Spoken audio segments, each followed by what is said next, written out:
Rob? Oh, boy. How concerned should the Colts be with Andrew Luck's injury?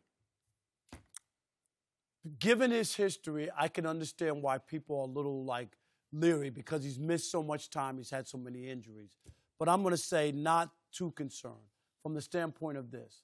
I think they're being cautious with him given his history. And I think they're taking their time not to rush him out because they don't want to further injure whatever's bothering him. And I think it's more precautionary. Now, I'm not a doctor. I haven't examined him. But I'm just saying. He needs to clarify that, right, I just Craig? need to clarify because I don't want people to be I thought you went to medical school. No. No, okay. It's called Columbia J School, Journalism. A journalism school. But in this case, I think that's what it's more about. And I understand because this guy, and when I say this, he's more to me like if he's on your team and he's playing, you got a chance, like an Aaron Rodgers, no matter what the rest of the team is. That's how big he is to the Colts, Andrew Luck. Last year we saw him have a bounce-back year, 39 touchdowns, 15 picks. And they need him to be healthy. And if that means taking a little time and maybe missing a game or so to get him right, I think that's the way you got to handle it. But I'm not ready to panic. Oh, my God, we're going to go through another year of not having Andrew Luck, and it's the end of the world. I just think it's because it's him. People are panicking because of what we see. But I think it's more the right approach to deal with Andrew Luck in this situation. Rob, you have to be concerned because it is Andrew Luck.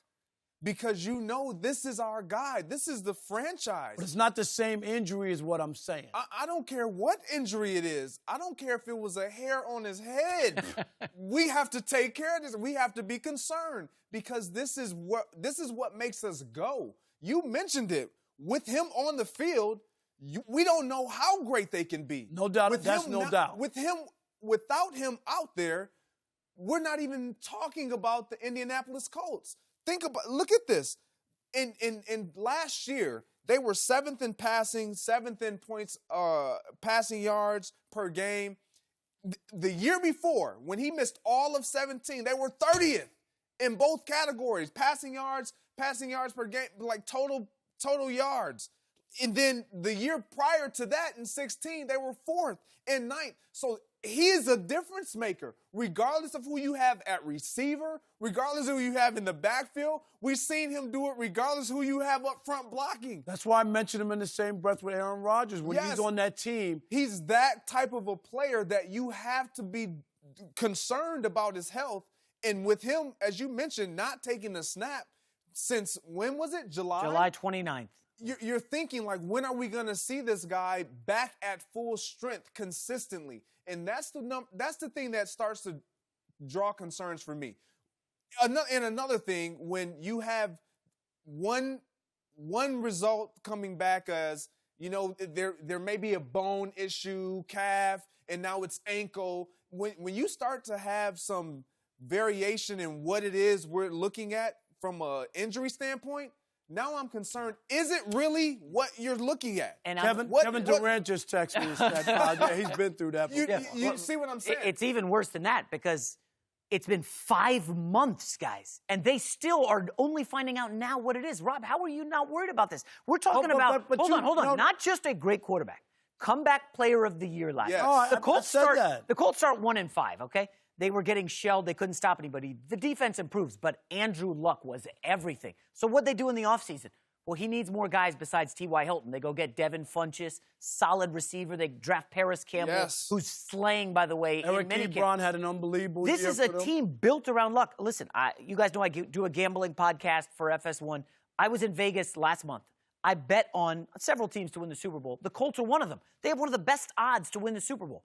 They're not even in the playoff discussion without Andrew Luck. Yeah, this is big-time seriousness. I get that, but I'm also saying I think that they're taking a cautious approach with him, given his history. And then, I mean, you can paint, oh, my God, the sky's falling. You don't know that. And all I'm saying is, if it's the same injury, Greg, I would be with you. But when you talk about something different, you get hurt in football. You get banged up. There's something else going on. And all I'm saying is I think they rather err on the side of caution rather than rushing him out so that you feel good that he's taking snaps in practice. How many times do they when he's not there? Are they going going to screw this up? Rob, the shoulder, they screwed it up. They didn't know. Oh, he's coming back. Oh, he's out for the season. Well, the lacerated kidney that he suffered. There was a quote from one of these doctors that said, Luck's injury from the kidney a few years ago was like something somebody gets in a car accident.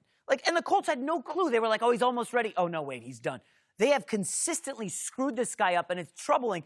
Last year, Andrew Luck was here's the history right here. This is really devastating. Andrew Luck was the second best quarterback in the NFL last year against the blitz because his ability to read the defenses and mobility without an ankle injury, he's not going to be mobile.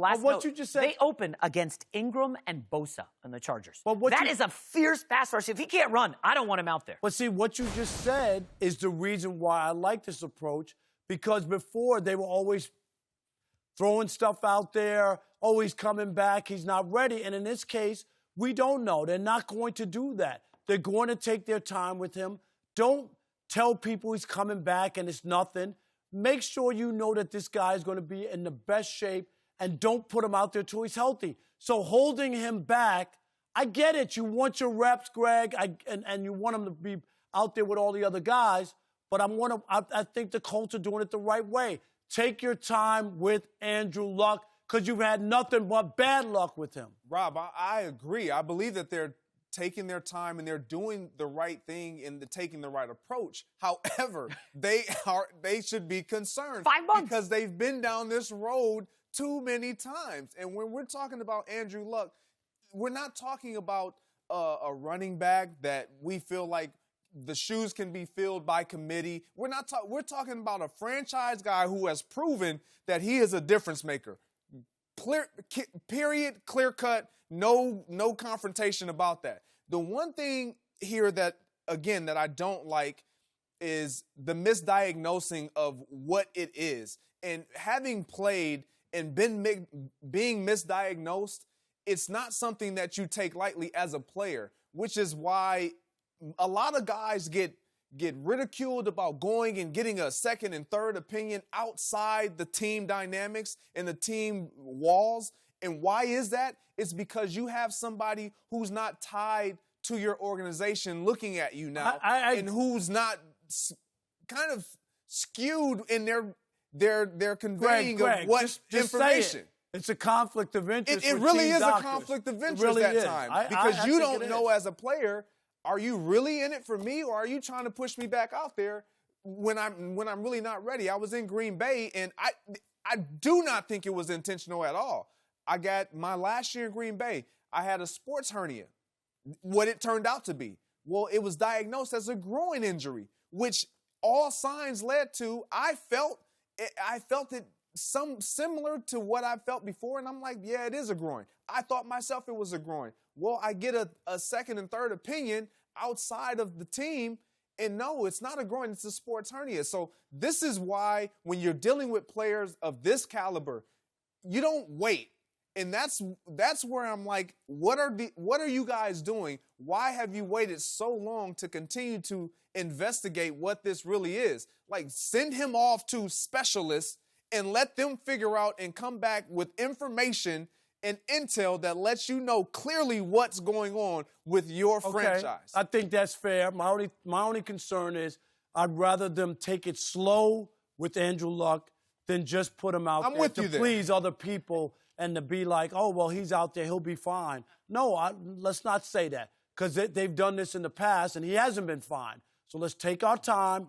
And I agree with you. Go out and make sure, diagnose it properly, and then get them back. They are taking their time. I mean, they haven't had any clue what the injury's been since March. I mean, 5 months in. I think Greg, it's this. You say that. I mean, Greg, Jason, you say that. But come on, there are doctors there. And it ain't as clear-cut as everybody is. Greg, would you admit that? I would admit everything's not clear-cut. Time to get a new batch of doctors in there. No, but there's sometimes they got to send you to a specialist or they got to send you to another doctor because they can't really see or figure out what it is. All right. It's not that cut and dry. I mean, he's had the MRIs, and if the MRIs aren't showing up the information that's necessary, that's when it's like, okay, we got to send him somewhere else. We got to get different scans done so we can really know what's going on. And again, regardless of what player it is, they still should do this. But the fact that it's your starting quarterback and he's that important to your success as a team, as an organization, you got to get this done. All right, from one. Thank you for watching. You can subscribe here to get the latest from the show, and be sure to check out more of the best clips from Undisputed, or go watch a few other segments from our other shows on FS1.